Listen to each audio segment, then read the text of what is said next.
నిర్వహిస్తున్న పాఠశాల కరస్పాండెంట్ అంజన్న గారు, వేదిక మీద నాతో పాటు ఉన్న ప్రిన్సిపాల్ గారు, డప్పు స్వామి, ఇంకా మిగతా చాలామంది వేదిక మీద ఉన్నారు. యూటీఎఫ్ నాయకులు ఉన్నారు, రిపోర్టర్లు ఉన్నారు, కళాకారులు ఉన్నారు. అందరికీ పేరు పేరున వందనాలు తెలియజేస్తూ, నేను రోజు ఏదో ఒక సభలో పాల్గొంటూ ఉంటాను. కానీ ఇవాళ ఈ సమయంలో 10 గంటల సమయంలో నిద్ర కళ్ళతో ఉన్నటువంటి ఈ పిల్లల ముందు మాట్లాడటం అనేది నిజంగా ఇది ఒక నాకు పరీక్ష. నేను రోజు యూనివర్సిటీలో విద్యార్థులకు పరీక్ష పెడుతూ ఉంటాను. కానీ వాళ్ళ అంజన్న ఈ తెల్లరాళ్ళపల్లిలో నాకు ఒక పెద్ద పరీక్ష పెట్టాడు. నిజమే, నేను మాట్లాడాలని కోరుకునే వాళ్ళు ఉంటారు, నా మాటలు వినాలని కోరుకునే వాళ్ళు ఉంటారు, చాలా దూరం నుంచి వస్తూ ఉంటారు. కానీ ఈ పిల్లలకి వినిపించడం అనేది ఒక పెద్ద సవాల్.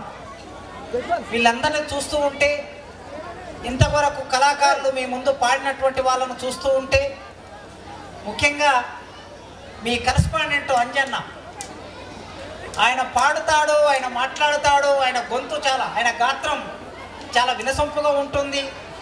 ఆయన మేనేజ్ చేస్తాడు, ఆర్గనైజ్ చేస్తాడు, అన్నీ చేస్తూ ఉంటాడు.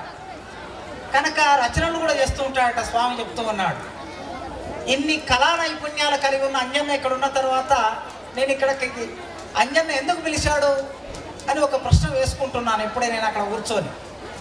అయితే ఈడ కూర్చున్న పిల్లలందరూ వారి తల్లిదండ్రులు, వాళ్ళు మట్టి నుంచి వచ్చిన మనుషులు అనే మాటని ఆయన ప్రతి సందర్భంలో చెప్తూ ఉన్నాడు. ఈ మట్టి నుంచి పంట పండుతూ ఉంటుంది, ఈ మట్టి నుంచి మనులు వస్తాయి, మాణిక్యాలు వస్తాయి, బంగారం వస్తుంది, ఇనుము వస్తుంది. ఈ ప్రపంచంలో మనకు అందే ప్రతిదీ కూడా ఈ మట్టి నుంచే వస్తుంది. మీరు ధరించిన బంగారం కూడా ఈ మట్టే. మట్టిని జాగ్రత్తగా ఒక మిషన్లో వేసి తయారు చేస్తే దాంట్లో నుంచి బంగారం వస్తూ ఉంటుంది. కనుక ఈ మట్టి మనుషులైనటువంటి మీరు, మీ పిల్లలు, ఆ తర్వాత వారి కోసం వచ్చినటువంటి చాలా గ్రామాల నుంచి వచ్చిన మిత్రులు, వాళ్ళందరితో తప్పనిసరిగా కొన్ని విషయాలు మాట్లాడాలి. ఇక్కడ కూర్చున్న పిల్లల్ని చూస్తే ఒక 33 సంవత్సరాలు నా బాల్యం గుర్తుకొస్తుంది. 33 సంవత్సరాలు వెనక్కి వెళితే ఇట్లే యాన్యువల్ డే ఫంక్షన్ జరుగుతూ ఉన్నది. మీది ప్రైవేట్ స్కూల్, మాది గవర్నమెంట్ స్కూల్. గవర్నమెంట్ స్కూల్ అంటే ఇంకాస్త గురుకుల పాఠశాల. ఇక్కడ మా తమ్ముడు నా జూనియర్ ఉన్నాడు. నేను 10th ఉన్నప్పుడు 8th 6th క్లాస్, నీ పేరు మర్చిపోయిన తమ్ముడు, నరసింహ, డప్పు కొడతావు కదా బాగా, నర్సాయిపల్లి నరసింహ. నేను 10th ఉన్నప్పుడు ఆ తమ్ముడు 6th క్లాస్లో ఉన్నాడు. లింగాల గురుకుల పాఠశాలలో చదువుకున్నాం మేము. 91 అంటే నేను 9th క్లాస్ అప్పుడు. 91 అప్పుడే అంబేద్కర్ జయంతి జరుగుతున్నది, 100 సంవత్సరాల శత జయంతి కార్యక్రమం. ఈ పిల్లలాగా మేము కూడా కూర్చొని మా సార్లు ఏం మాట్లాడతారో, 10th క్లాస్ వాళ్ళు ఏం మాట్లాడతారో అని ఎదురు చూసేది. రాత్రి 12 గంటల వరకు అట్లే నిద్ర వస్తున్నా కూడా కళ్ళని ఇట్లా నలుపుకుంటా అంటే 2 సందర్భంలో కళ్ళని నలుపుతూ ఉంటాం.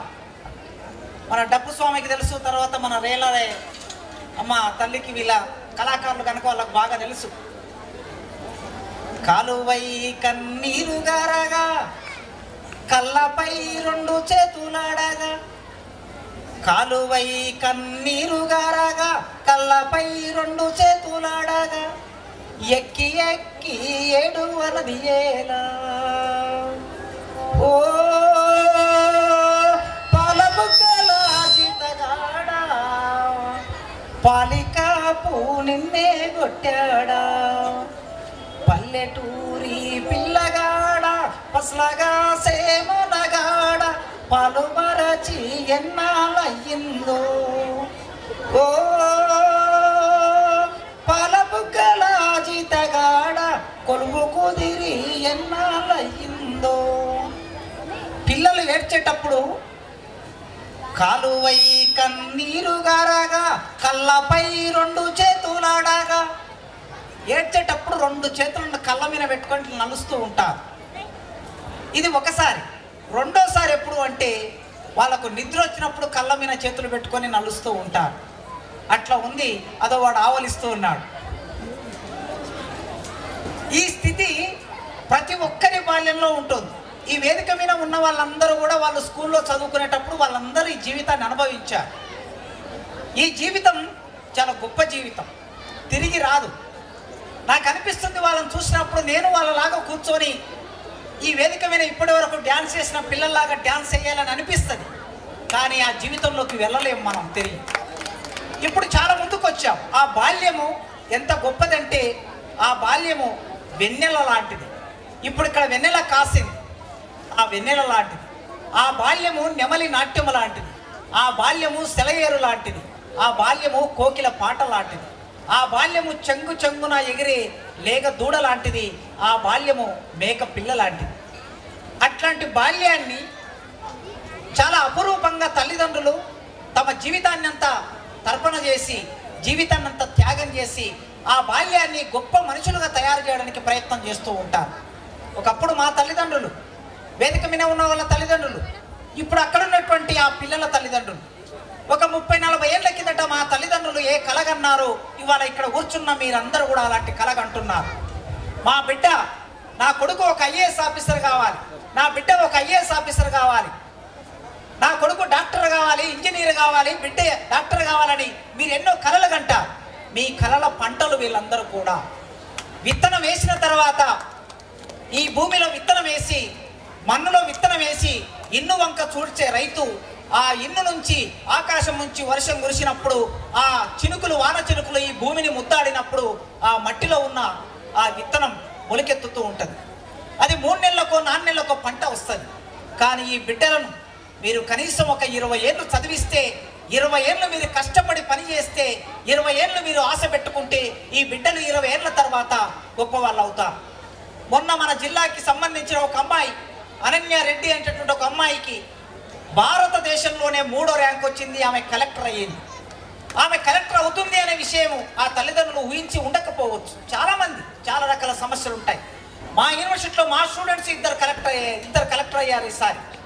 ప్రపంచవ్యాప్తంగా, దేశవ్యాప్తంగా మేధావులందరూ, గొప్ప వాళ్ళందరూ ఎక్కడి నుంచి వస్తారు అంటే తల్లి గర్భంలో నుంచి వస్తారు.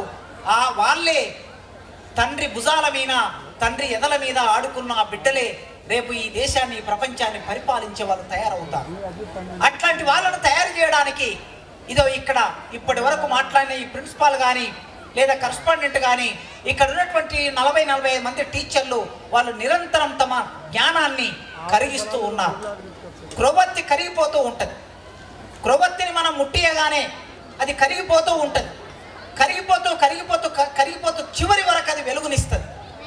వెలుగునివ్వటం అనేది దాని గుణం. అది వెలుగునివ్వకపోతే దాని జీవితానికి అర్థం ఉండదు. కనుక ఏ విధంగా అయితే క్రొవ్వొత్తి కరుగుతూ మనకు వెలుగునిస్తుందో, ఉపాధ్యాయులు వాళ్ళ జీవితంలో ఉన్న జ్ఞానాన్ని తిరిగి ఈ విద్యార్థులకు ఇచ్చి వాళ్ళను వాళ్ళ రూపంలో చూసుకుంటారు. అందుకోసమే మీరు ఇంత కష్టపడి ఈ 35 గ్రామాల నుంచి, తండల నుంచి, గ్రామాల నుంచి, పల్లెల నుంచి, వెలివాడల నుంచి మీ పిల్లల్ని ఇక్కడికి తీసుకొచ్చారు, చదివిస్తూ ఉన్నారు. ఈ పిల్లలు రేపు భవిష్యత్తులో ఎవరు ఏ రంగంలోకి వెళ్తారో మనం ఊహించలేం. ఇంకొక 20 ఏళ్ల తర్వాత, 30 ఏళ్ల తర్వాత వాళ్ళే మా యూనివర్సిటీకి రావచ్చు, ఉస్మాన్ యూనివర్సిటీకి రావచ్చు. వచ్చి వాళ్ళే చెప్పొచ్చు, సార్ పలానా రోజు తెల్లరాళ్ళపల్లి గ్రామానికి వచ్చారు, మీరు పలానా ఉపన్యాసం ఇచ్చారని. ఇప్పుడు చాలామంది నాకు ఎదురవుతూ ఉంటారు. ఈ తెలంగాణ రాష్ట్రంలో కొన్ని వేల ఉపన్యాసాలు ఇచ్చాం. ఎప్పుడు 10 సంవత్సరాల కిందట, 15 సంవత్సరాల కిందట మేము మాట్లాడిన సందర్భంలో వాళ్ళ స్కూల్లో ఉన్న పిల్లలు ఇప్పుడు మా యూనివర్సిటీకి వస్తూ ఉన్నారు. వచ్చినప్పుడు వాళ్ళే వచ్చి దగ్గరికి వచ్చి పలకరిస్తారు. పలానా రోజు పలానా మా ఊరికి వచ్చారు, నేను అప్పుడు 5వ తరగతిలో ఉన్నాను, నేను 6వ తరగతిలో ఉన్నాను, నేను 3వ తరగతిలో ఉన్నాను సార్, ఇప్పుడు నేను ఇక్కడ ఎంఏలో చేరాను, ఇక్కడ ఇంజనీరింగ్లో చేరానని ఆ పిల్లలు చెప్తూ ఉంటే మాకు సంతోషం అనిపిస్తూ ఉంటుంది. కనుక ఇంకొక 10-15 ఏళ్ల తర్వాత ఇక్కడ కూర్చున్న ఈ పిల్లలు ఒక కలెక్టర్ అయి మీ దగ్గరికి రావచ్చు. ఒక కలెక్టర్ అయి ఎప్పుడైనా కలిసినప్పుడు నాతో మాట్లాడవచ్చు. అయితే వీళ్ళందరినీ అట్లా తయారు చేయవలసిన బాధ్యత టీచర్లు ఎంత తీసుకుంటారో ఉపాధ్యాయులు తల్లిదండ్రులుగా మీరు కూడా మీ బాధ్యత అంతే ఉంటుంది. ఎందుకంటే వాళ్ళ సమాజంలో పిల్లలు చదువుకునే వాతావరణం లేకుండా చాలా మార్పులు జరుగుతూ ఉన్నాయి. సెల్ ఫోన్లు చేతిలోకి వచ్చాయి, టీవీ ఇంట్లోకి వచ్చింది, కంప్యూటర్ స్కూల్ కాలేజీలోకి వచ్చింది. ఇవన్నీ కూడా విద్యార్థుల్ని ప్రశాంతంగా చదువుకోకుండా చాలా రకాల సమస్యలకి గురి చేస్తూ ఉన్నాయి. అందుకే మన పిల్లల్ని మనం కాపాడుకోవాలి, జాగ్రత్తగా కాపాడుకోవాలి. 9 నెలలు తల్లి తన గర్భంలో ఎట్లయితే బిడ్డని కాపాడి ప్రసవించి బయటకు తీసుకొచ్చిందో ఇప్పుడు మళ్ళీ తిరిగి ఆ పిల్లలు పెరిగి పెద్దగయ్యే వరకు జాగ్రత్తగా కాపాడవలసిన బాధ్యత ఉన్నది. అట్లా కాపాడినప్పుడే వాళ్ళు గొప్ప వాళ్ళు అవుతారు. ఒక 200 సంవత్సరాల కిందట ఒక అమ్మాయి, ఒక చిన్న అమ్మాయి 8-9 సంవత్సరాలు ఉన్నటువంటి ఒక అమ్మాయి రోడ్డు మీద ఇట్లా నడుచుకుంటూ వస్తూ ఉన్నదట. 200 సంవత్సరాల కిందటి సంగతి చెప్తున్నా మీకు నేను, అంటే దాదాపు 190 సంవత్సరాల కిందటి సంగతి చెప్తున్నా. ఆ అమ్మాయి నడుచుకుంటూ వస్తూ ఉన్నది. వస్తూ ఉన్నప్పుడు ఆ బజారుకి వెళ్ళింది. వాళ్ళ నాన్న ఒక అనా పైసా ఇస్తే, అనా పైసా అంటే చాలా పైసలో ఇంకా చాలా తక్కువ తీసుకొని ఒక పిప్పర్మెంట్ కొనుక్కొని ఒక మిర్చి కొనుక్కొని ఆ అమ్మాయి వాటిని తినుకుంటూ ఇట్లా నడుచుకుంటూ వస్తూ ఉన్నది. రోడ్డు మీద నడుచుకుంటూ వస్తూ ఉంది. ఆ అమ్మాయి వస్తూ ఉన్నప్పుడు కొద్ది దూరం వచ్చాక అక్కడ ఒక చెట్టు ఉన్నది రోడ్డు అవతల. ఆ చెట్టు కింద మన డప్పు స్వామి లాంటి ఒక 5-6 మంది కళాకారులు కలిసి వాళ్ళు పాట పాడుతూ ఉన్నారు. పాట పాడుతూ ఉంటే ఈ నడుస్తున్నటువంటి ఈ అమ్మాయి కాసేపు అక్కడనే నిలబడి వాళ్ళ వైపు చూస్తూ ఉంది. వాళ్ళు ఏం పాట పాడుతున్నారో వాళ్ళ వైపు చూస్తూ ఉన్నది. చూసిన తర్వాత కొద్దిసేపు అయ్యాక ఆ పాట పాడుతున్నటువంటి ఆ వ్యక్తి ఈ అమ్మాయి వైపు చూశాడు. అయితే పాటని మధ్యలో వదిలేసి రాలేడు. పూర్తిగా పాట అంతా అయిపోయాక వాళ్ళ ఆ పుస్తకాన్ని వాళ్ళ చేతిలో పెట్టి ఈయన ఈ అమ్మాయి దగ్గరికి వచ్చాడు. వచ్చి అమ్మా నీ పేరేమిటి అని అడిగాడు. నీ పేరేమిటి అని అడిగాడు. సరే ఆమె పేరు చెప్పింది. చెప్పిన తర్వాత ఆయన ఏమన్నాడు ఆ పెద్ద మనిషి అంటే, అమ్మా నీవు ఇంటికి నడుచుకుంటూ వెళ్తున్నావు కదా, నువ్వు నడుచుకుంటూ వెళ్ళేటప్పుడు నీ చేతిలో మిర్చి బజ్జీ ఉన్నది. ఇది నువ్వు తినుకుంటూ వెళుతూ ఈ తినుకుంటూ వెళ్ళేటప్పుడు నీ ధ్యాస అంతా దాన్ని తినాలనే దాని మీద ఉంటుంది. ఈ రోడ్డు మీద నువ్వు నడుస్తూ ఉంటే నీకు తెలియదు, ఏముందో తెలియదు. ఇక్కడ రాళ్ళు ఉండవచ్చు, నీకు తట్టు తగులితే కింద పడతావు. లేకపోతే ఇక్కడ ముళ్ళు ఉండొచ్చు, ఆ ముళ్ళు గుచ్చుకుంటే నీ కాలుకు రక్తం కారుతుంది. కనుక నువ్వు దీన్ని పేపర్లో దాచిపెట్టుకొని ఇంటికి వెళ్ళి తినాలమ్మా అని చెప్పాడు. చెబితే అమ్మాయి వెంటనే దాన్ని పేపర్లో దాచిపెట్టుకున్నది. దాచిపెట్టుకున్న తర్వాత ఆయన దగ్గర ఒక చిన్న పుస్తకం ఉంటే ఆ పుస్తకాన్ని అమ్మాయి చేతిలో పెట్టాడు. ఆ పుస్తకాన్ని పట్టుకొని అమ్మాయి ఇంటికి నడుచుకుంటూ వెళ్తూ ఉంది. ఇంట్లో నుంచి వాళ్ళ నాన్న బయటకు వచ్చాడు. వాళ్ళ నాన్న బయటకు వచ్చి ఈ అమ్మాయి చేతిలో ఉన్నటువంటి పుస్తకాన్ని లాక్కొని ఆ పుస్తకాన్ని గుంజుకొని దాన్ని అవతల పడేశాడు. ఆ రోడ్డు మీద పడేశాడు. పడేస్తే ఈ అమ్మాయి ఏడ్చుకుంటే ఇంట్లోకి వెళ్ళింది. ఏడ్చుకుంటే ఇంట్లోకి వెళ్ళిన తర్వాత వాళ్ళ అమ్మ వచ్చి బతివిలాడింది, బిడ్డ అన్నం తిను అంటే, లేదు నేను అన్నం తినను అన్నది. నాకు ఆ పుస్తకం తెచ్చిస్తేనే నేను అన్నం తింటాను అన్నది అమ్మాయి. అప్పుడు వాళ్ళ నాన్న పడేశాడు గనక ఆ తల్లి వెళ్ళి పుస్తకం తెచ్చి ఇవ్వలేదు. ఎందుకంటే ఆయన భర్త గనక భర్త మాట కాదంటే ఆయన కొడతాడు. అందుకే ఆమె పుస్తకం తీసుకురాలేదు. కానీ బిడ్డను బతిలాడుతున్నది. ఎంతసేపు బతిలాడిన బిడ్డ అన్నం తినలే. వాళ్ళ నాన్న కాస్త బయటికి వెళ్ళగానే ఈ తల్లి ప్రేమ, ఆమె వెళ్ళి ఆ మట్టిలో పడిన పుస్తకాన్ని తీసుకొని మట్టినంత దులిపి తీసుకొచ్చి బిడ్డ చేతిలో పెట్టింది. అప్పుడు అమ్మాయి ఆ పుస్తకాన్ని తీసుకెళ్ళి పెట్టెలో పెట్టుకొని వచ్చి కూర్చొని అన్నం తిన్నది. తిన్న తర్వాత ఆ అమ్మాయికి అప్పుడు 9 సంవత్సరాలు. 9 సంవత్సరాల వయసులో, అంటే 190 సంవత్సరాల కిందటి సంగతి చెప్తున్నా మీకు. 9 సంవత్సరాల వయసులో ఆ అమ్మాయికి పెళ్లి చూపులు జరిగాయి. పెళ్లి చూపుల కోసం బంధువులు వచ్చారు. పెళ్లి చూపులు అయిపోయినాయి. ఈమెను పెళ్లి చేసుకున్న పిల్లవాడికి వయసు 12 సంవత్సరాలు, ఈమె వయసు 9 సంవత్సరాలు. ఇద్దరికి పెళ్ళి అయింది. పెళ్ళైన తర్వాత ఈ అమ్మాయిని భర్త తీసుకొని వెళ్ళాడు తన ఇంటికి. భర్తతో పాటు వెళ్ళిపోయాక ఒకరోజు భర్త బయటికి వెళ్ళాడు. ఆయన పిల్లవాడే, ఆ భర్త కూడా పిల్లవాడే, 13 ఏళ్ళ 12 ఏళ్ళ పిల్లవాడు. బయటికి వెళ్ళాడు. ఆయన బయటికి వెళ్ళి మళ్ళీ ఇంటికి వస్తూ ఉన్నప్పుడు ఈ అమ్మాయి ఆ పెట్టెలో తల్లిగారి ఇంటి నుంచి తెచ్చుకున్న ఆ పుస్తకాన్ని బయటికి తీసి ఆ దీపం కింద పెట్టుకొని ఆ పుస్తకాన్ని చూస్తూ ఉంది. భర్త వచ్చాడు. ఆయనకు తెలియదు ఈమెకు చదువు వస్తుందన్న విషయం. వచ్చి అడిగాడు, నీకు చదువు వస్తుందా అని అడిగాడు. అడిగితే ఈ అమ్మాయి నాకు చదువు రాదు అని చెప్పింది. మరి చదువు రాకపోతే ఏం చూస్తున్నావు, పుస్తకాన్ని ఎట్లా చదువుతున్నావు అంటే, నేను పుస్తకాన్ని చదవటం లేదు, పుస్తకాన్ని చూస్తున్నాను అని చెప్పింది. ఏం చూస్తున్నావు అంటే, ఇందులో బొమ్మలు చూస్తున్నా. ఏం బొమ్మలు చూస్తున్నావు? ఒక మనిషిని ఒక సిలువకు వేసి మేకులు దిగ్గొడుతూ ఉన్నారు, శీలలు కొడుతూ ఉన్నారు. ఆ మనిషికి శీలలు కొడుతూ ఉంటే రక్తం గారుతూ ఉన్నది. రక్తం గారుతూ ఉంటే ఆ రక్తం గారుతున్నటువంటి ఆ మనిషి ఎవడైతే శీలలు కొడుతున్నాడో ఆ శీలలు కొట్టేవాడిని ఏమనటం లేదు, కొట్టడం లేదు, తిట్టడం లేదు. ఆ తర్వాత మరో పేజీ తీసేస్తే ఇంకో పేజీలో ఇంకో బొమ్మ ఉన్నది. ఆ బొమ్మలో ఏముందంటే, ఒక గొర్రెపిల్లకి కాలిరిగింది. ఆ కాలిరిగిన గొర్రెపిల్లని ఒక మనిషి చేతిలోకి తీసుకొని దానికి బట్ట కట్టుకడుతూ ఉన్నాడు బట్టతో. ఇంకో బొమ్మ తీశాడు. ఓ గొర్రె బిడ్డని కంటూ ఉన్నది.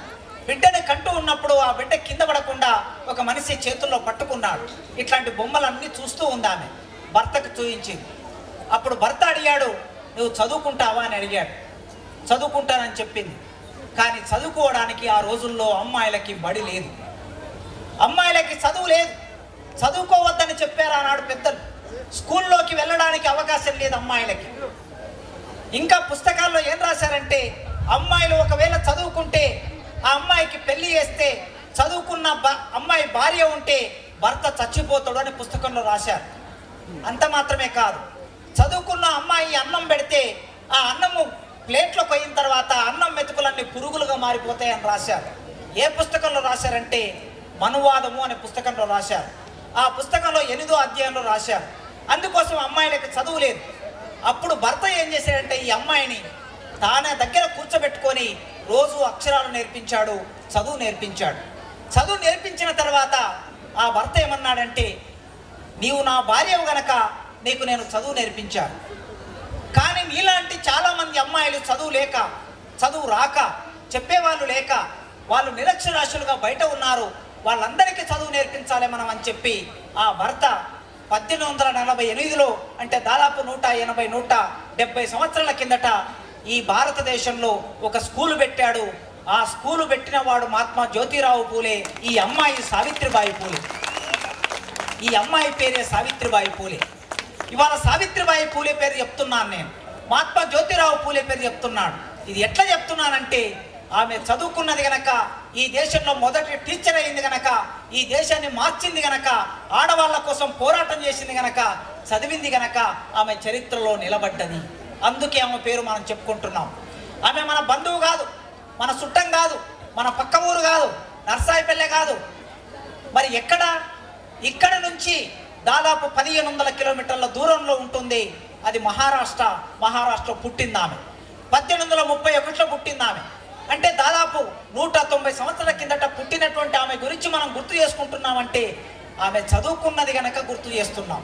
అంటే చదువు అనేది ఈ ప్రపంచంలో కోట్ల రూపాయల డబ్బు ఉండొచ్చు, లక్షల కోట్లు ఉండొచ్చు, ఎంత ఎంత అంటే డబ్బునే పరుపుల్లో పెట్టుకొని డబ్బు మీద పడుకునే వాళ్ళు కూడా ఉండొచ్చు. వాళ్ళ పేర్లు మనకెవరివో తెలియదు, వాళ్ళు చరిత్రలో ఉండరు. కానీ చదువుకున్న వాళ్ళు చరిత్రలో ఉంటారు. ఎప్పుడైనా అనడానికి, గొప్పగా చదువుకున్న వాళ్ళు చరిత్రలో ఉంటారనడానికి ఈ అమ్మాయి మహాత్మా జ్యోతిరావు పూలే భార్య సావిత్రిబాయి పూలే ఒక ఉదాహరణ. ఆ తర్వాత ఇంతకుముందు అంజన ప్రస్తావన చేశాడు. మీలో చాలామంది అంబేద్కర్లు కాకపోవచ్చు అన్నాడు. అంబేద్కర్లు ఎందుకు కాకూడదు? అంబేద్కర్ను మించిన మేధావులు కూడా కావచ్చు. మీలో ప్రపంచంలో ఒకరిని మించిన మేధావులు ఒకరు పెరుగుతూ ఉంటారు ఎప్పుడైనా. అంబేద్కర్ ఈ భారతదేశంలో అట్టడుగు కులంలో, అంటరాని కులంలో పుట్టాడు, చదువు లేని కులంలో పుట్టాడు, ఊరికి దూరంగా పుట్టాడు. కానీ ఈ భారతదేశమే కాదు, మొత్తం ప్రపంచం ఐక్యరాజ్య సమితి అంటే ఆ ఐక్యరాజ్య సమితిలో 240 దేశాలు ఉంటాయి. 240 దేశాలుండే ఐక్యరాజ్య సమితిలో అంబేద్కర్ ఫోటో పెట్టి మొత్తం ప్రపంచమంతా అంబేద్కర్ జయంతి జరిపింది. That is doctor BR Ambedkar. ఆయన భారతదేశంలో పుట్టాడు. ఈ ప్రపంచం తలుసుకోవాలంటే ఎవరిని తలుసుకుంటుంది? వైఎస్ రాజశేఖర రెడ్డి రాష్ట్రానికి ముఖ్యమంత్రిగా పనిచేశాడు. రాజశేఖర రెడ్డి ప్రపంచం తలుసుకోవటం లేదు. ఎన్టీ రామారావు గొప్ప హీరో, ఆయనని ఈ ప్రపంచం తలుసుకోవటం లేదు. ఇప్పుడు చిరంజీవి గొప్ప హీరో, ఇప్పుడున్న హీరోలందరూ ఇంకొక 30 ఏళ్ళకో 40 ఏళ్ళకో 50 ఏళ్ళకో చనిపోతే వాళ్ళని కూడా ఈ ప్రపంచం ఏం తలుసుకోదు. కానీ అంటరాని ఒక ఎస్సీ కులంలో పుట్టిన అంబేద్కర్ను ప్రపంచం అంతా తలుసుకుంటుందంటే కారణం అది చదువు వల్ల మాత్రమే సాధ్యమైంది. ఆ చదువే మిమ్మల్ని నడిపిస్తుంది ఎప్పుడైనా సరే. నేను మొన్న ఉత్తరాఖండ్ రాష్ట్రానికి వెళ్ళాను. ఉత్తరాఖండ్ రాష్ట్రం అంటే అక్కడ మసూరి అని ఒక పట్టణం ఉంటుంది. ఆ పట్టణం ఎట్లా ఉంటుందంటే, మీరు పానగల్ వెళ్ళి చూసి ఉంటారు. పానగల్లో పెద్ద గుట్టలు ఉంటాయి కదా, అక్కడ కూడా గుట్టలు ఉంటాయి, అన్ని కొండలే ఉంటాయి. ఆ కొండలు ఎంత ఎత్తు ఉంటాయి అంటే 34 కిలోమీటర్ల ఎత్తు ఉంటాయి. భూమి నుంచి 34 కిలోమీటర్ల పైకి. నేను పోయింది ఎప్పుడంటే మార్చి 25, 26, 27 తారీఖులో వెళ్ళాను. మార్చి 27వ తారీఖు నాడు కరెక్ట్గా ఒక నెల కిందట నేను అక్కడికి వెళితే రాత్రి 9 గంటల సమయంలో ఇట్లా గజ వణికిపోతున్నా నేను. అంత చలి ఉంది. ఇప్పుడు మనకి ఇక్కడ ఉడకబోస్తుంది. ఆ రాష్ట్రం ఇక్కడ నుంచి మనకు 1000 కిలోమీటర్ల దూరంలో ఉంటుంది. 1000 కిలోమీటర్ల దూరంలో ఉండే రాష్ట్రం చలికి వణుకుతూ ఉన్నాను అక్కడ నేను. అక్కడ ఎందుకు వెళ్ళానంటే ఐఏఎస్ ఆఫీసర్లను కలుద్దామని వెళ్ళాను. అక్కడ ఐఏఎస్ ఆఫీసర్లకు ట్రైనింగ్ ఇస్తారు మసూరి పట్టణంలో. అది చిన్న పట్టణమే, కాకపోతే అంత పెద్ద కొండలు ఉంటాయి, కొండల మీద ఇండ్లు ఉంటాయి. అక్కడ వెళ్ళిన తర్వాత ఒక 30-40 మంది ఐఏఎస్ ఆఫీసర్లు వాళ్ళకి ట్రైనింగ్ దొరుకుతుంది అక్కడ. ఆ ట్రైనింగ్ జరిగే దగ్గరికి వెళ్ళినాక ఒక ఐఏఎస్ ఆఫీసర్ నన్ను లోపలికి తీసుకొని వెళ్ళాడు. నేను మా పిల్లల్ని కూడా తీసుకొని వెళ్ళాను, మా భార్యను పిల్లల్ని లోపలికి తీసుకెళ్ళి వాళ్ళు తినే మెస్సులోనే మాకు భోజనం పెట్టి ఒక అమ్మాయిని నాకు పరిచయం చేశాడు. దాన్ని తీసుకెళ్ళి ఆయన. ఆ అమ్మాయి బీహార్ రాష్ట్రానికి సంబంధించిన అమ్మాయి, బీహార్ రాష్ట్రం. ఆ అమ్మాయి పోయినసారి భారతదేశంలోనే మొదటి ర్యాంక్ వచ్చింది. ఆ మొదటి ర్యాంక్ వచ్చినటువంటి అమ్మాయికి తల్లి తండ్రి ఇద్దరు లేరు. తల్లి లేదు, తండ్రి లేరు. ఎవరో తెలిసిన వాళ్ళు పెంచి పెద్దగా చేస్తే, వాళ్ళు డబ్బు సాయం చేస్తే ఆమె చదువుకున్నది, 10th పాస్ అయింది, ఇంటర్ పాస్ అయింది, డిగ్రీ పాస్ అయింది. తర్వాత ఐఏఎస్ పరీక్ష కూర్చున్నది, ఐఏఎస్ ఎగ్జామ్ సాధించింది. ఆమె మీద సినిమా తీయడం కోసం చాలామంది పెద్ద డైరెక్టర్లు అక్కడికి ఆమె దగ్గరికి వస్తున్నారని నన్ను తీసుకెళ్ళలేని ఆయన ఆమె గురించి చెప్పాడు. తల్లిదండ్రులు లేని ఒక అమ్మాయి, డబ్బులు లేని ఒక అమ్మాయి ఇవాళ భారతదేశంలో అంత గొప్ప పేరు తెచ్చుకున్నదంటే అది ఎట్లా సాధ్యమైంది? అది కేవలం చదువు ద్వారా మాత్రమే సాధ్యమైంది. చదువు మాత్రమే మనల్ని ఎక్కడికైనా తీసుకెళ్తుంది. అందుకే ప్రియమైన చిన్నారి పిల్లలారా, బిడ్డలారా, మీరిక్కడ ఇవాళ కూర్చున్న వాళ్ళు 5వ తరగతి, 6వ తరగతి, 7వ తరగతి, 10వ తరగతి, మీరు ఏ తరగతి అయినా సరే మీ జీవితాల్లో మీరు ఎప్పుడైనా సరే గొప్పవాళ్ళు అవుతారు అనే ఒక నమ్మకం పెట్టుకోండి. నేను గొప్పవాడిని అవుతాను అనే నమ్మకం పెట్టుకోండి. అవుతారు. ఒక లక్ష్యం పెట్టుకోండి. ఆ లక్ష్యం వైపు మీరు ప్రయాణం చేయండి, ఖచ్చితంగా అవుతారు. నేను చిన్నప్పుడు ఏమనుకునేవాడిని, మా అంటే మన కళ్ళ ముందు కనిపించే ఏది కనిపిస్తే అది అనుకుంటాం. చిన్నప్పుడు 10th క్లాస్ వరకు మీలాగా నేను ఏమనుకునేదంటే, నేను 10th వరకు మామూలు స్టూడెంట్నే, 5-6 ర్యాంకులలో ఉండేది మా స్కూల్లో. నాకన్నా ముందు 1st rank, 2nd rank, 3rd rank ఉన్నటువంటి నా మిత్రులు ఉన్నారు. వాళ్ళు కొందరు టీచర్లు అయ్యారు, కొందరు కానిస్టేబుల్ అయ్యారు, కొందరు విలేజ్ సెక్రటరీలు అయ్యారు. కానీ నేను 5-6 ర్యాంకులో ఉన్నవాడిని ఇవాళ ప్రొఫెసర్ని అయ్యారు.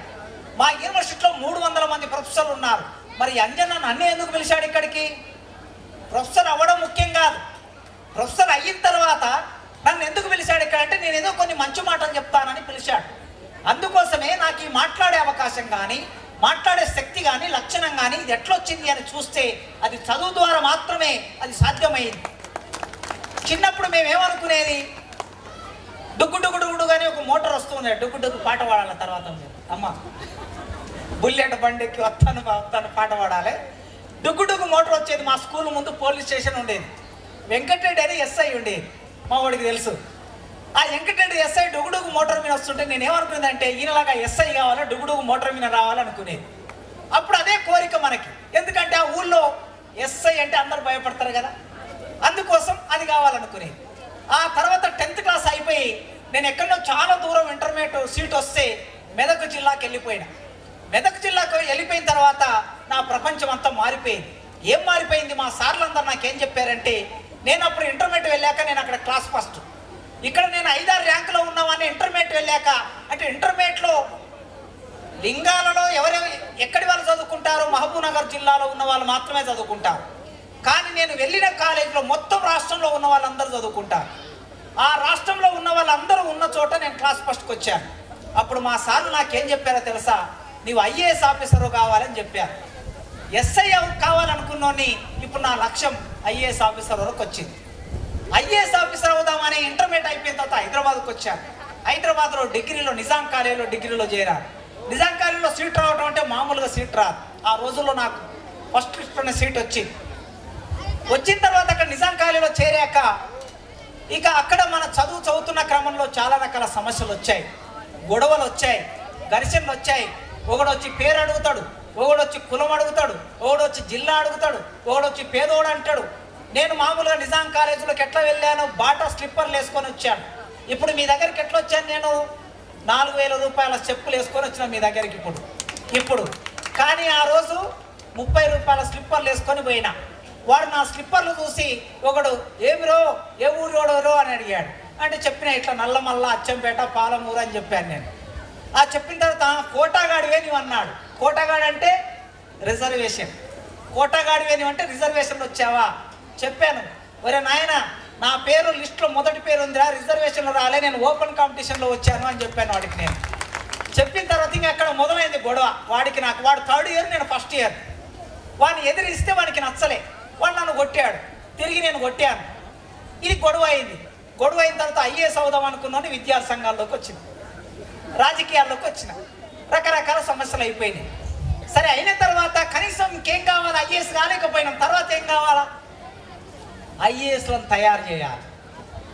ఐఏఎస్ కాలేకపోతే ఏం చేయాలి? ఐఏఎస్లను తయారు చేయాలి. ఐఏఎస్లను తయారు చేయాలంటే ఏం కావాలి? ప్రొఫెసర్ కావాలనుకున్నాను. ఇవాళ ప్రొఫెసర్ అయ్యి మీ ముందు వచ్చి నిలబడి మాట్లాడుతున్నాను. ఇదంతా ఎట్లా సాధ్యమైంది? ప్రయాణం అంతా ఎట్లా సాధ్యమైంది అంటే చదువు వలన సాధ్యమైంది. ఈ చదువు అనేది మనల్ని ప్రపంచంలో నిలబెడుతుంది. ఈ చదువు అనేది మనకు పేరు తెస్తుంది. చదువు అనేది గౌరవం తెస్తుంది. చదువు అనేది డబ్బును కూడా ఇస్తుంది. చదువు డబ్బు ఇస్తుంది మనకి. పాపం మా టీచర్లకు అంజన్న జీతం ఎంత ఇస్తున్నాడో లేదో నాకు తెలియదు. మా అంటే ఒక 20,000 25,000 ఇస్తాడు కావచ్చు, 30,000 ఇస్తాడు కావచ్చు. వాళ్ళు రోజు 5 పీరియడ్లు చెప్తారు, 6 పీరియడ్లు చెప్తారు. కానీ నేను రోజు 1 పీరియడ్ చెప్తే నాకు ఈ ప్రభుత్వం 2,53,000 జీతం ఇస్తుంది నెలకి. నేను చెప్పేది ఒక 2 గంటలు పాఠం చెప్తా పిల్లలకి, 2 గంటలు. నా దగ్గర పిహెచ్డి చేస్తారు పిల్లలు, 3 నా స్టూడెంట్స్ కూడా వచ్చారు ఇక్కడికి. మీ ఊరు చూపెద్దామని తీసుకొచ్చిన. నా దగ్గర పిహెచ్డి చేసే వాళ్ళు ఉంటారు, వాళ్ళతో మాట్లాడుతుంటాను, వాళ్ళు రాసేది చూస్తాను. ఒక 2 గంటలు పాఠం చెప్తాను. అంటే నేను కష్టపడేది 2 గంటలే, కానీ గవర్నమెంట్ నాకు ఇచ్చేది 2,53,000 జీతం. ఇదంతా ఎట్లా వచ్చింది? చదువుకుంటే వచ్చింది. నాన్నలారా, అమ్మలారా, బిడ్డలారా, చదువుకుంటే వచ్చింది ఇదంతా. కనుక చదువు అనేది కీర్తినివ్వటమే కాకుండా, యశస్సునివ్వటమే కాకుండా, ధనాన్ని, డబ్బును కూడా మనకిస్తుంది చదువు. అందుకోసమే ఈ చదువు మన జీవితంలో ప్రధాన భాగం కావాలి. చాలా మీకు కనిపిస్తాయి, రంగుల ప్రపంచం కనిపిస్తుంది మీకు. ఆ రంగుల ప్రపంచం మీ అమ్మ నాన్న ప్రేమతో మీకు సెల్ ఫోన్ ఇస్తారు. సెల్ ఫోన్ ఇస్తే ఆ సెల్ ఫోన్లో రంగుల ప్రపంచం కనిపిస్తుంది. ఈ రంగుల ప్రపంచం మాయలో పడితే మీ జీవితం మాయమైపోతుంది. మీకు జీవితం ఉండదుగా. ఈ రంగుల ప్రపంచం మిమ్మల్ని పాతాళంలోకి తొక్కేస్తుంది. ఇప్పుడు బాగా అనిపిస్తుంది, ఆ తర్వాత 15 ఏళ్ళు వస్తాయి, 20 ఏళ్ళు వస్తాయి, 22 ఏళ్ళు వస్తాయి. ఇక మీరు చదవరు, ఫెయిల్ అవుతారు. మీ అమ్మ నాయన ఒక అమ్మాయిని మీకు దగ్గర కట్టి పడేస్తారు. అప్పుడు అసలు ప్రపంచం తెలుస్తుంది. అసలు రంగుల ప్రపంచం అప్పుడు తెలుస్తుంది. ఓ ఏడాది తిరగగానే బిడ్డ పుడుతుంది. అప్పుడు 2 పోయి 3 అవుతారు. ఈ 3కి అన్నం పెట్టాలంటే రోజు పని చేయాలి. పగలంతా కష్టపడి పని చేస్తే మీకు వచ్చే కూలి 500, 200, 300, 400, 500. మేస్త్రి పని చేస్తే 1000 రూపాయలు. నెలకి మీరు రోజు పని చేస్తే, రోజు పని దొరికితే మీకు 30,000 వస్తాయి నెలకి. రోజు పని దొరికితే అది 1000 రూపాయలు అయింది. ఈ 30,000తో ఏం చేస్తారు? కనుక ఇప్పుడు రంగుల ప్రపంచానికి ఆశపడి మీ జీవితాన్ని నాశనం చేసుకుంటే ఆ తర్వాతి జీవితం మీకు కష్టంగా ఉంటుంది. ఆ తర్వాతి జీవితం కరువుగా ఉంటుంది. ఆ తర్వాతి జీవితం ఎండాకాలంలాగా ఉంటుంది. చెట్టు రాలిపోతాయి, చెట్టుకున్న ఆకులన్నీ రాలిపోతాయి, పువ్వులన్నీ రాలిపోతాయి, కాయలన్నీ రాలిపోతాయి. చెట్టు మోడుగారి కనిపిస్తుంది. ఆ మోడుగారి కనిపించినప్పుడు ఆ చెట్టును మనకు చూడబుద్ధి కాదు. కానీ వసంతకాలం వచ్చిన తర్వాత ఆ చెట్టు చిగురేస్తూ ఉంటే ఆ చెట్టు చిన్న చిన్న మొక్కలేస్తూ ఉంటే, కాయలు కాస్తూ ఉంటే, పండ్లు బంతూ ఉంటే, ఇప్పుడు ఆ మామిడి పండును తెంపుకొని తింటే ఎంత తీయగా ఉంటుందో. ఆ తీయదనాన్ని స్వీకరించాలంటే, దాన్ని పొందాలంటే మీరు ఇప్పుడు కనీసం ఒక 10 సంవత్సరాలు కష్టపడి చదవాలి. జస్ట్ 10 ఇయర్సే చెప్తున్నాను మీకు. మీరు 10th క్లాసులో అయితే 10 ఇయర్స్ కష్టపడి చదవండి, ఖచ్చితంగా మీ జీవితంలో మీరు ఉన్నత స్థానంలోకి వస్తారు. ఈ చదివే క్రమంలో ఒక 4 విషయాలు తప్పక మీరు గుర్తుపెట్టుకోవాలి. 4 విషయాలు. తల్లిదండ్రులు గుర్తుపెట్టుకోవాలి, పిల్లలు గుర్తుపెట్టుకోవాలి, టీచర్లు గుర్తుపెట్టుకోవాలి. 4 విషయాలు. అమెరికాలో చదువు ఎట్లా చెప్తారంటే, ఇవాళ అమెరికా అంటే ప్రపంచంలో చాలా పెద్ద దేశమని అందరూ అమెరికా వెళ్ళాలనుకుంటారు.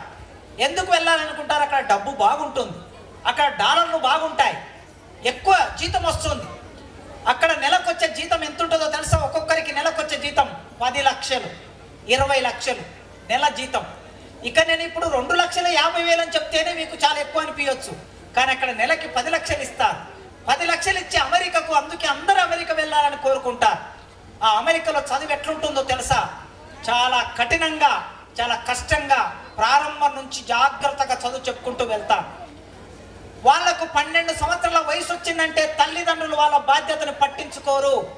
ఆ పిల్లలే వాళ్ళే వాళ్ళ జీవితాన్ని నిర్మాణం చేసుకుంటూ వెళ్ళాలి. కానీ మనం 20 సంవత్సరాల వరకు వచ్చే వరకు పిల్లల్ని నా బిడ్డ నా కొడుకు, నా బిడ్డ నా కొడుకు అని సంకనెక్కించుకుంటే ఆ తర్వాత వాళ్ళ జీవితం. జాగ్రత్తగా ఆలోచించండి. భయం పెట్టేటప్పుడు భయం పెట్టాలి, ప్రేమ చూపించేటప్పుడు ప్రేమ చూపించాలి. అట్లా చూసినప్పుడే, తల్లిదండ్రులు అంత జాగ్రత్తగా ఉన్నప్పుడే పిల్లలు ప్రయోజకులు అవుతారు.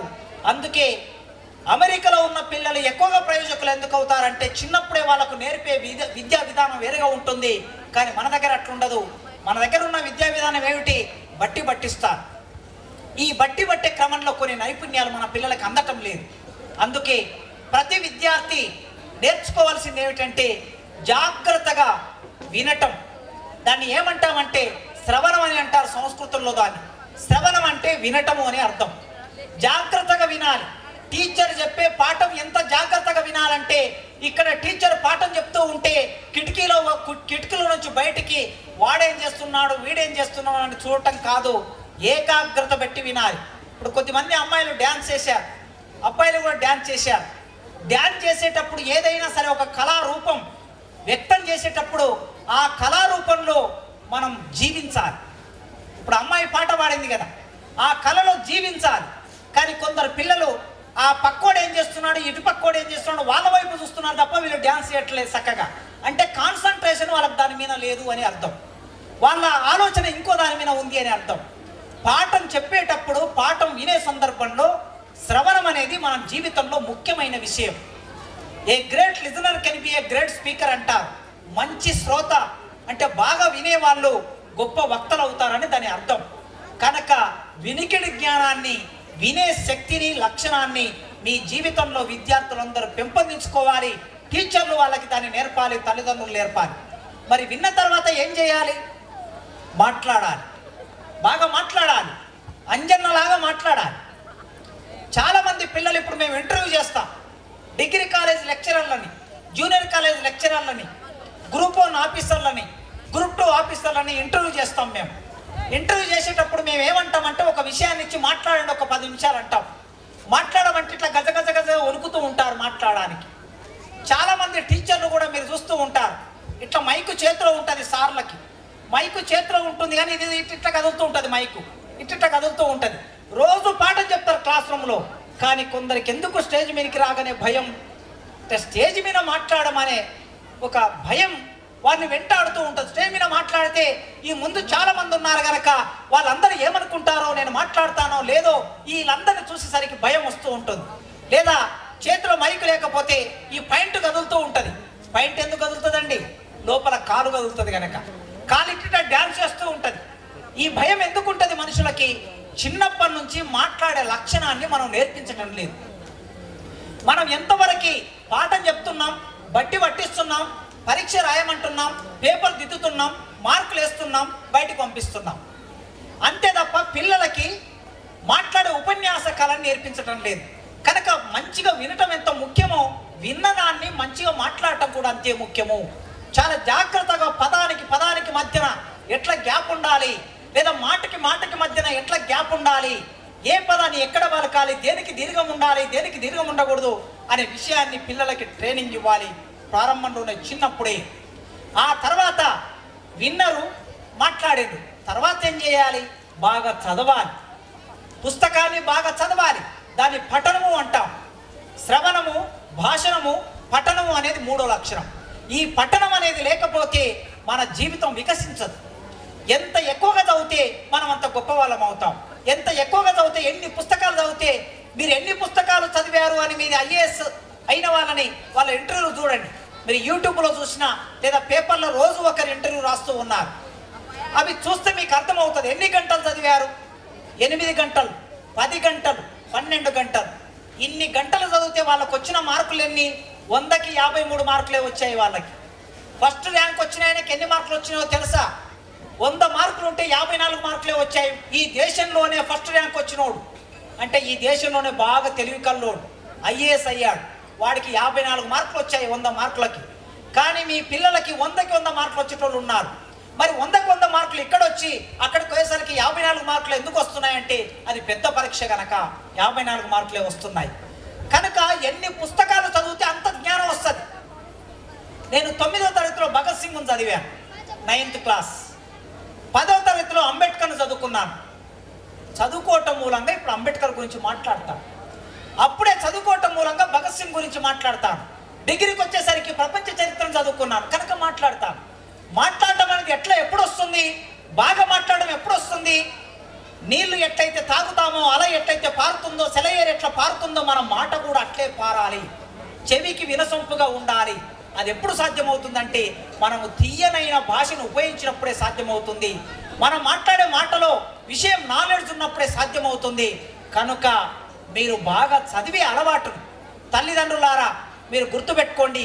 స్కూల్ నుంచి పిల్లవాడి ఇంటికి రాగానే, అమ్మాయి ఇంటికి రాగానే నా పిల్లలు అలిచిపోయారు అని చెప్పి వాళ్ళకి పాలు తాగిచ్చి కాస్త అన్నం పెట్టి ఇంకేదో పెట్టి టీవీ చేతికిచ్చి టీవీ ముందు కూర్చోమని చాలామంది తల్లిదండ్రులు చెప్తారు. చూస్తూ ఉంటారు. ఆ పిల్లలు చూస్తున్న తల్లిదండ్రులు ఏమనరు. ఒక్కసారి టీవీ అనేది ఒక మిషన్, అదొక మిషన్, యంత్రం. యంత్రం ఎప్పుడు కూడా మనిషిని ఆలోచింపనివ్వదు. యంత్రం ఎప్పుడైనా సరే మనిషి ఆలోచనని కట్టడి చేస్తుంది. కానీ పుస్తకం మనిషిని ఆలోచింపజేస్తుంది. అందుకోసమే టీవీ వారములో కేవలం 2 గంటలు మాత్రమే అవకాశం ఇవ్వండి. ఇప్పుడు నాకు కూడా 2 పిల్లలు ఉన్నారు. నా బిడ్డ ఇంటర్మీడియట్ 2nd ఇయర్ చదువుతుంది, నా కొడుకు 9వ తరగతి చదువుతున్నాడు. వారంలో 2 గంటలు మాత్రమే. ఆదివారం 2 గంటలు ఏ సినిమానన్నా చూసుకొని, వాళ్ళు సినిమానన్నా చూడండి, సీరియల్ అన్నా చూడండి, ఇంకేదన్నా రీల్స్ ఇంకేదన్నా చూసుకొని, కానీ వాళ్ళకి ఇచ్చే టైం 2 గంటలు మాత్రమే. అందుకోసమే టీవీని మీరు 10 సంవత్సరాలు వాళ్ళ జీవితం నుంచి దూరం చేస్తే వాళ్ళు గొప్ప వాళ్ళు అవుతారు. టీవీని వాళ్ళు చూడటం అలవాటైతే, పుస్తకం చదవటం అలవాటు లేకపోతే వాళ్ళ జీవితంలో గొప్ప వాళ్ళు కారు. బర్త్డేలుంటే మీరు పుస్తకాలు కొనివ్వండి. మీ దగ్గర పైసలు ఉన్నప్పుడు, హైదరాబాద్ వెళ్ళినప్పుడు, మహబూబ్నగర్ వెళ్ళినప్పుడు, వనపర్తి వెళ్ళినప్పుడు పుస్తకాల షాప్కి వెళ్ళి ఒక 100-200 ఖర్చు పెట్టి 4 పుస్తకాలు తీసుకొచ్చి ఇంట్లో పడేయండి. ఎప్పుడో ఒకసారి అవకాశం ఉన్నప్పుడు ఆ పిల్లలు ఆ పుస్తకాలు చదువుతారు. ఇంటి నిండా సామాను పెట్టుకోవడం గొప్పతనం లేదు అందులో, దానివల్ల ఏమీ రాదు. ఆ సామాను మనం ఎప్పుడు ఉపయోగించం. 5 మంది ఉంటే 5 కంచాలు అవసరం, 5 మంది ఉంటే 5 గ్లాసులు అవసరం, ఒక 5 గిన్నెలు అవసరం. ఇంతే కదా మనిషికి. ఒక 20 గ్లాసులు పెడతారు ఇంటి నిండా. ఎందుకంటే 20 గ్లాసులు ఏం చేస్తారు? దానివల్ల ఏమొస్తుందండి? చుట్టాలు వచ్చినప్పుడు చూసుకుందండి అప్పుడు సంగతి. అంటే పుస్తకాలు తీసుకొచ్చి పెట్టండి మీ బీరువాళ్ళల్లో. పిల్లలకి పుస్తకాలు కనిపించాలి. చూసి చూసి చూసి వాటి వెనక ఎప్పుడో ఒకసారి చదువుతారు వాళ్ళు. కనుక పుస్తకాలని అలవాటు చెయ్యండి, చదువే దాన్ని అలవాటు చెయ్యండి. అప్పుడు వాళ్ళు వికసిస్తారు. ఆ తర్వాతి చివరి లక్షణం శ్రవణం, భాషణం, పఠనం, తర్వాత లేఖనం. లేఖనం అంటే రాయటం. ఈ ప్రపంచంలో రాసిన వాళ్ళే నిలబడతారు మిత్రులారా.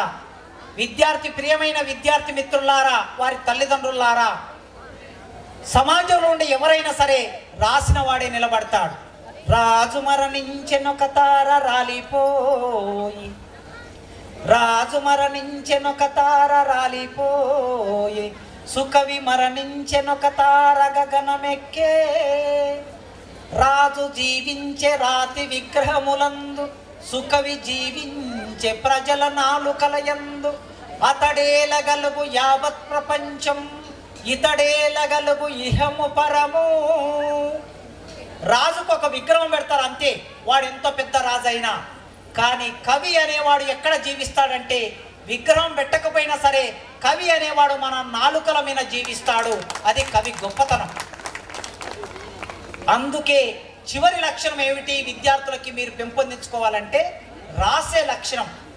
ఎంత బాగా రాస్తే, ఇవాళ మా క్లాసులో ఒక అమ్మాయి, సార్ మీరు పాఠం చెప్పారు, పద్యాలు బాగా చెప్పారు, మీ పద్యాలన్నీ బాగా రాశాను, కానీ నాకు మార్కులు తక్కువ వచ్చినాయి సార్ అన్నది ఆమె. ఆమెకి ఇప్పుడు 70 ఏళ్ళు ఉన్నాయి. 70 ఏళ్ళు ఉన్న వాళ్ళు కూడా మా దగ్గర స్టూడెంట్స్గా చదువుకుంటూ ఉంటారు. డిస్టెన్స్ ఎడ్యుకేషన్ అని ఉంటుంది. రోజు చదవలేని వాళ్ళు డిస్టెన్స్ ఎడ్యుకేషన్లో చదువుకుంటారు. ఆమె చెబితే సరే ఒక్కసారి నేను నోట్బుక్ ఇవన్నీ చూశాను. చూస్తే ఆమె రాత చూస్తే చాలా కష్టం అనిపించింది. అమ్మా ఈ రాత నీకు ఎట్లుంటే నీవు ఎన్నిసార్లు పరీక్ష రాసినా నీ తలరాత ఇట్లే ఉంటుందమ్మా అని చెప్పాను. కనుక మన రాత ఎంతో ముఖ్యం, చాలా ముఖ్యమైంది. అంబేద్కర్ భారతదేశ రాజ్యాంగం రాశాడు. ఈ ప్రపంచం ఉన్నంత వరకు అంబేద్కర్ పేరు భారతదేశ రాజ్యాంగంలో ఉంటుంది, ప్రపంచం అంతా చెబుతుంది. ఎందుకంటే నేను రాజ్యాంగం రాశాడు కనుక. రాశాడు రాత. అట్లా రాసినటువంటి గద్దరు ఉన్నాడు, చనిపోయాడు. గద్దరు పాటలు ఇప్పుడు వీళ్ళందరూ పాడుతూ ఉన్నారు. ఈ ప్రపంచం ఉన్నంత వరకు గద్దరు పాట ఉంటుంది. ఎందుకుంటుంది అంటే ఆయన రాసి పెట్టాడు కనుక. అందుకే ఈ ప్రపంచంలో కవులైన వాళ్ళు, రచయితలైన వాళ్ళు, గొప్ప వాళ్ళు చరిత్రకెక్కారు. మనకు చరిత్రలో చోటొద్దా? తెల్లరాళ్లపల్లిలో ఉన్నటువంటి వాళ్ళు, పక్కన తాండాలో ఉన్న వాళ్ళు, ఇంకో దగ్గర వీపనగంలో ఉన్న వాళ్ళు, పానగల్లో ఉన్న వాళ్ళు, మీ పేర్లు చరిత్రలో వద్దా? మీ పిల్లల పేర్లు చరిత్రలో ఉండొద్దా? ప్రియమైన బిడ్డలారా, మీరు ఆలోచించుకోండి, వాళ్ళు అనుకోండి, నిర్ణయం తీసుకోండి. ఈ లిటిల్ స్టార్ స్కూల్ 17వ వార్షికోత్సవం రోజున నేను ఒక నిర్ణయం తీసుకుంటున్నా. ఏం నిర్ణయం తీసుకుంటున్నా అంటే, నా పేరు చరిత్రలో ఉండాలి అనే నిర్ణయం తీసుకుంటున్నాను. ఈరోజు రాసి పెట్టుకోండి మీ నోట్బుక్లో. అట్లా రాసి పెట్టుకుంటే ఖచ్చితంగా మీరు చరిత్రలో భాగం అవుతారు.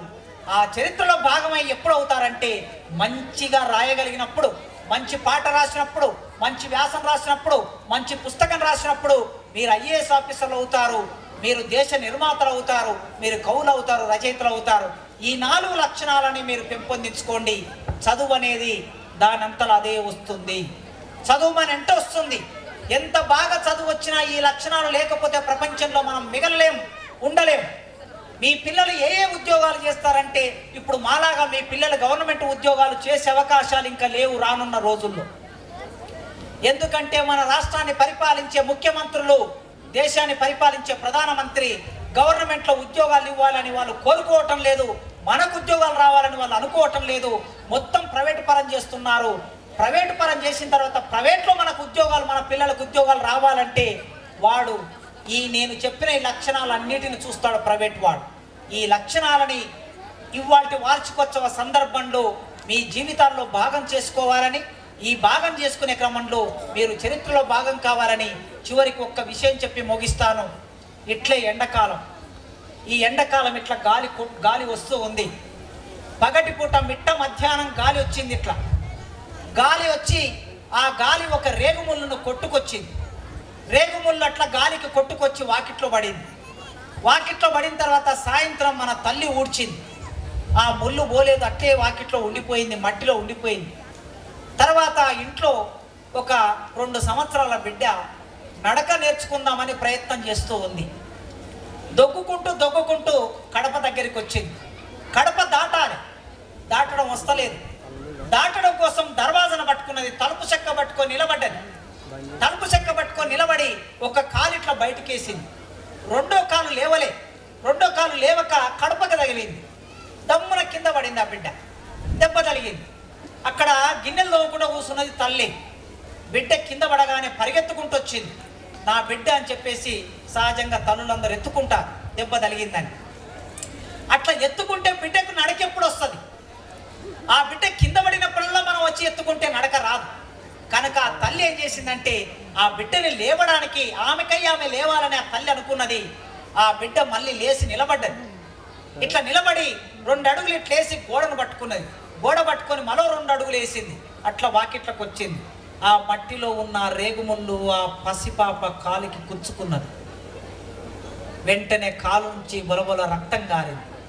రేగుముళ్ళు అనుకున్నదట, చి నాది ఒక బతుకేనా, పాలు తాగే పసిబిడ్డ రక్తం కళ్ళ చూశాను, నా జీవితం వేస్ట్ అనుకున్నదట.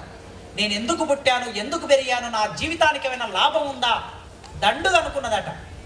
కానీ రోహిణి కార్తీ రాగానే రైతు పంట వేసి జొన్న సేను వేసిన తర్వాత ఆ జొన్న సేనులో పశువులు వచ్చి పడుతూ ఉంటే ఈ రేగంపని తీసుకెళ్లి జొన్న సేనుకు చుట్టూ కంప పెట్టినప్పుడు అప్పుడు జొన్న సేను చుట్టూ ఉన్న రేగుముళ్ళు అనుకున్నదట, ఈ ప్రపంచానికి అన్నం పెట్టే పంటకి నేను కాపలగాస్తున్నా, నా జీవితం ధన్యమైంది అనుకున్నదట. మీ జీవితం ధన్యం కావాలంటే మీరు సమాజానికి ఉపయోగపడాలి, సమాజానికి మేలు చేయాలి, పరులకు మేలు చేయాలి. నన్ను ఇంత దూరం పిలిచి ఈ సమయంలో, ఈ 11 గంటల రాత్రి సమయంలో ఈ మాటలు చెప్పే అవకాశం కల్పించిన లిటిల్ స్టార్ స్కూల్ యాజమాన్యం, teachers, dears students and parents, మీ అందరికీ పేరు పేరున నేను వందనాలు తెలియజేస్తూ నాకు ఈ అవకాశం ఇచ్చినందుకు వందనం.